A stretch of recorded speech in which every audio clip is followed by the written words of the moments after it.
Bueno, para mí es un honor estar por acá. No había tenido la oportunidad de conocer estos parajes, esta parte de Baní. A Baní sí la conocía bien o la conozco bien. Y es la imagen que me llevo para mi país de regreso. La imagen del banilejo, un representante autóctono de la dominicanidad.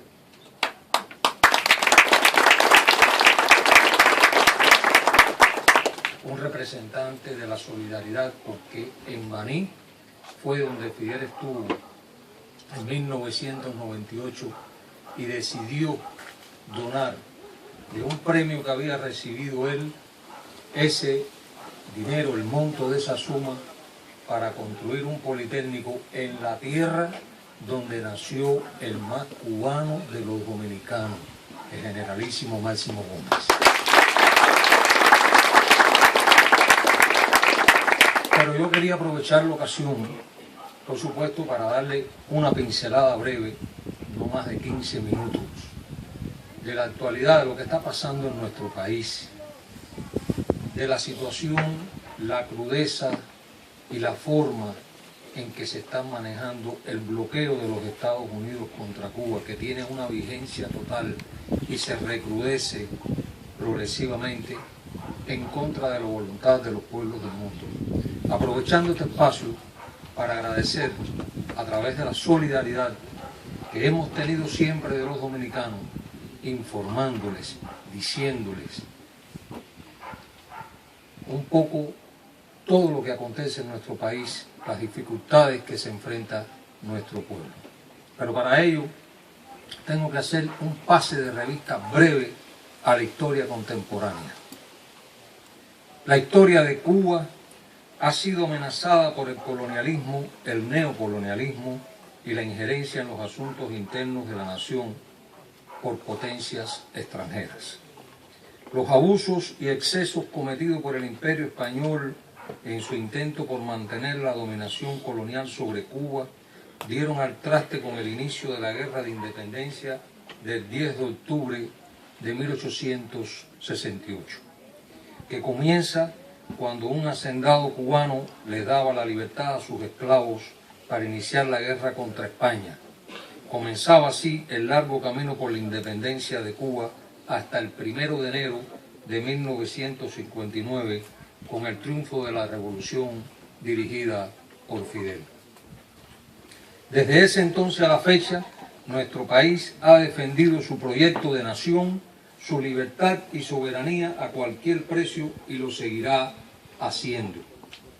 El dominio de los Estados Unidos sobre Cuba se remonta al 1 de enero de 1899, cuando entra en vigor el Tratado de París que firma con España.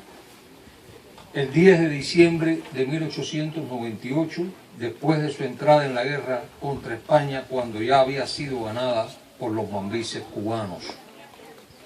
Para intervenir militarmente en Cuba, usaron como pretexto la voladura del acorazado Maine de la Armada norteamericana que se encontraba anclado en el puerto de La Habana. Un buque que llegó a aguas cubanas sin ser invitado por el gobierno colonial español, en medio de una guerra virtualmente perdida por España, de un escenario tenso de las relaciones entre España y los Estados Unidos. Es evidente que España le autoriza la entrada a puerto cubano para evitarse el conflicto con los Estados Unidos, y entra el buque y ancla en puerto cubano. Inexplicablemente, el buque estalla el 25 de enero de 1898 a las 9:45 de la noche, perdiendo la vida 266 hombres, esencialmente marinos estadounidenses. Pero sus intereses por nuestro país se remontan incluso más atrás, a 1823, 76 años antes, cuando John Quincy Adams, secretario de Estado, el 28 de abril de 1823, delineaba lo que se conoció como la política de la fruta madura. Y le voy a leer la esencia de la política para que ustedes vean la vigencia de ese pensamiento y de la doctrina Monroe hacia América Latina actualmente. Dice la ley de la fruta madura: Hay leyes de gravitación política como las hay de gravitación física. Y así como una fruta separada de su árbol por la fuerza del tiempo no puede, aunque quiera, dejar de caer al suelo, así Cuba, una vez separada de España y rota la conexión artificial que la liga con ella, es incapaz de sostenerse por sí sola y tiene que gravitar necesariamente hacia la Unión Norteamericana. Fin de la cita. Fue este señor, el sexto presidente de los Estados Unidos, el que diseñó la doctrina Monroe, que dice en esencia: no se permitirá que ninguna potencia extranjera reconquiste territorio en América, porque América es para los americanos. Faltó decir, América es para los estadounidenses, porque ni siquiera para los norteamericanos, porque se incluye Canadá. El próximo 31 de octubre se llevará a cabo en la Asamblea General de las Naciones Unidas por 27ª ocasión la votación del informe presentado por Cuba, necesidad de poner fin al bloqueo económico comercial de los Estados Unidos contra Cuba, sobre el cual la casi absoluta mayoría de las naciones que la integran han apoyado sucesivamente. Sin embargo, los sucesivos gobiernos de los Estados Unidos han hecho caso omiso a este reclamo internacional. El bloqueo económico, comercial y financiero con casi 6 décadas de existencia es cada vez más fuerte y continúa siendo el mayor obstáculo a nuestro desarrollo. El bloqueo clasifica como acto de genocidio, a tenor de la Convención para la Prevención y Sanción del Delito de Genocidio de 1948, la que en su artículo 2 recoge: se entiende por genocidio cualquiera de los actos mencionados a continuación, cometidos con la intención de destruir total o parcialmente a un grupo nacional, étnico, racial o religioso. Y dice a continuación en su inciso C: sometimiento intencional a un grupo a condiciones de existencia que hayan de acarrear destrucción física total o parcial. ¿Y qué es si no es eso el bloqueo? Es una pregunta que para las generaciones futuras de cubanos, de dominicanos, de latinos americanos tenemos que hacernos y dejar clara la mentalidad de sus jóvenes, porque el bloqueo existe y se recrudece y hace pagar sobre nuestro pueblo un precio extraordinario. Los daños acumulados por el bloqueo alcanzan la cifra de 933.678 millones de dólares, tomando en cuenta la depreciación del dólar frente al valor del oro en el mercado internacional.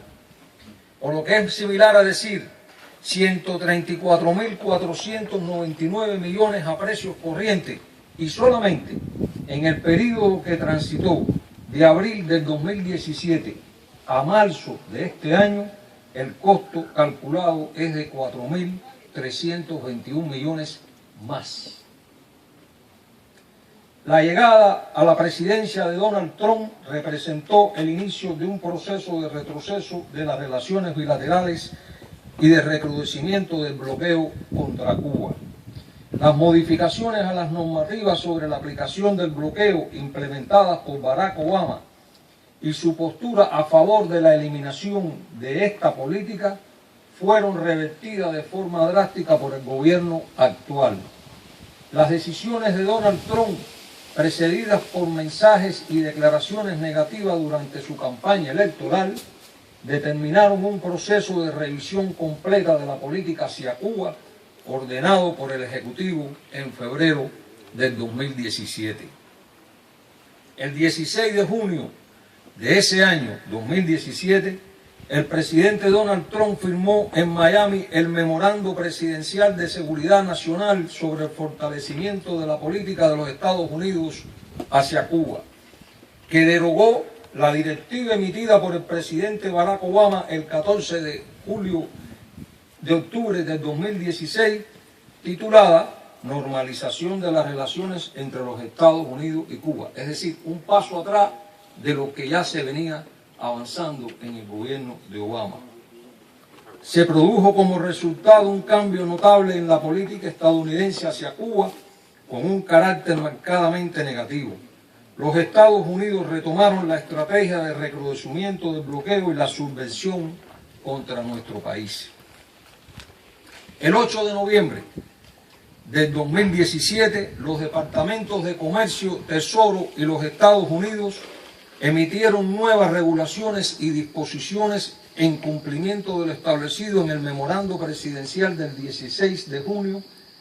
Se impusieron restricciones para los viajes bajo la categoría pueblo a pueblo, una de las excepciones más utilizadas por los estadounidenses para visitar a Cuba, además de limitaciones que fueron agregadas a los viajes educacionales.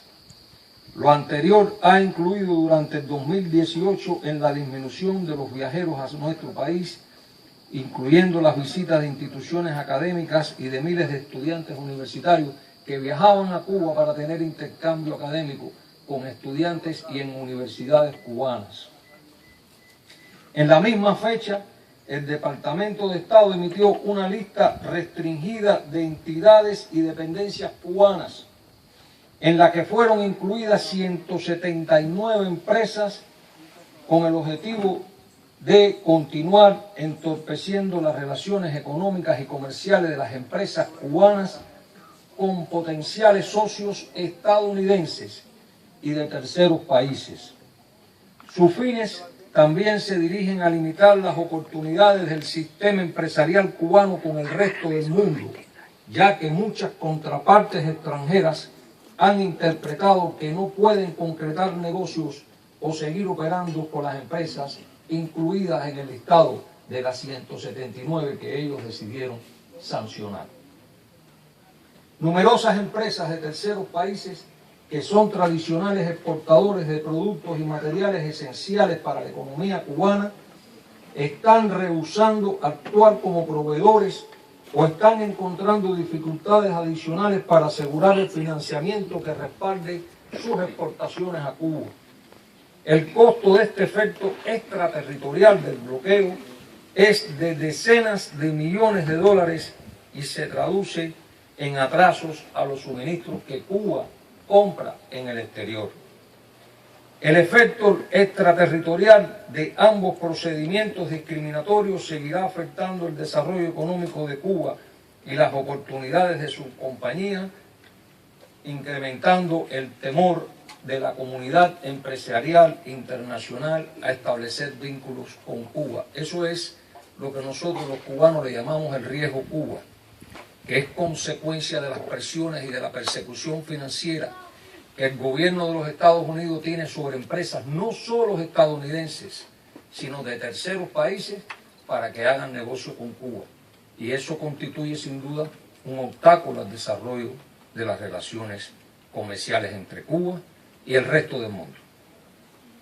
Durante el 2018, decenas de bancos en todas las regiones del mundo decidieron cerrar sus relaciones con empresas cubanas o extranjeras para eliminar cualquier vínculo de su actividad con Cuba, incluso operaciones relacionadas con ciudadanos cubanos solo por el mero hecho de tener esa nacionalidad. Otros grupos de bancos e instituciones en Europa, América Latina, África y Asia han impuesto condiciones y obstáculos para seguir operando con empresas y embajadas cubanas que han sido sus clientes durante años. Entre las principales afectaciones registradas producto de este efecto intimidatorio se encuentran la prohibición de transferencias de fondos en dólares de los Estados Unidos u otras monedas libremente convertibles, la cancelación de cuentas de embajadas y empresas con intereses cubanos en el exterior, así como de servicios financieros para negocios relacionados con Cuba, y la denegación del otorgamiento de facilidades crediticias por la tramitación de cartas de crédito. El cerco financiero contra Cuba se ha recrudecido. Ello es resultado de los mecanismos de vigilancia y fiscalización impuestos por los Estados Unidos sobre las multas millonarias que han sido impuestas contra bancos extranjeros en los últimos años. La política de acoso económico y financiero del presidente Trump busca satisfacer sus compromisos políticos con la extrema derecha anticubana de la Florida e ignora el apoyo mayoritario de la opinión pública de los Estados Unidos y de la comunidad internacional y de la emigración cubana residente en el exterior de esa nación a favor del levantamiento del bloqueo y la normalización de las relaciones entre los dos países. La aplicación extraterritorial del bloqueo daña seriamente a Cuba, pero afecta también los intereses de los derechos soberanos de terceros países, lo que constituye una violación al derecho internacional, los propósitos y principios de la Carta de las Naciones Unidas y las normas del libre comercio. El bloqueo afecta a todos los países en el normal desenvolvimiento de las relaciones comerciales y de cooperación, incluyendo empresarios estadounidenses interesados en hacer negocios con Cuba. Estamos seguros que más temprano que tarde esa política contra Cuba fracasará, como han fracasado los intentos por destruir la revolución cubana y sus líderes. Contamos con el apoyo de la solidaridad internacional, de los miles de grupos de hombres y mujeres en todo el mundo que luchan contra la injusticia y apoyan las causas justas como ustedes, la campaña de solidaridad con Cuba y sus comités en provincias de este hermano pueblo dominicano. Los cubanos continuaremos trabajando en la actualización de nuestro modelo económico nacional. En estos momentos, y le doy esta información antes de concluir, en estos momentos el pueblo de Cuba se encuentra enfrascado en la discusión de un proyecto para reformar nuestra Constitución, sin precedentes, para hacer corresponder la Constitución con nuestra realidad, el futuro previsible y las medidas que han sido aprobadas en los últimos años. Se destacan, a modo de información, entre otras, las siguientes propuestas. Se incorpora el concepto de Estado socialista de derecho a fin de reformar la institucionalidad y el imperio de la ley, dentro de ello la supremacía de la Constitución. Se mantienen como principios esenciales la propiedad socialista de todo el pueblo sobre los medios fundamentales y la planificación. Se resaltan una amplia gama de derechos a tono con los instrumentos internacionales de los que en esta materia Cuba es parte, especialmente los económicos y sociales. El derecho de igualdad adquiere mayor desarrollo al incorporar a los ya existentes la no discriminación por género, identidad de género, orientación sexual, origen étnico y discapacidad, y se establece la posibilidad de que las personas puedan acudir a tribunales para reclamar la restitución de sus derechos o la reparación o indemnización por los daños y perjuicios generados por la acción u omisión de los órganos directivos, funcionarios o empleados del Estado cubano en el ejercicio indebido de sus funciones. Este ejercicio, que comenzó el pasado 30 de agosto y concluye el 15 de noviembre, será sometido a referendo nacional, lo cual es muestra de la verdadera democracia participativa y no representativa.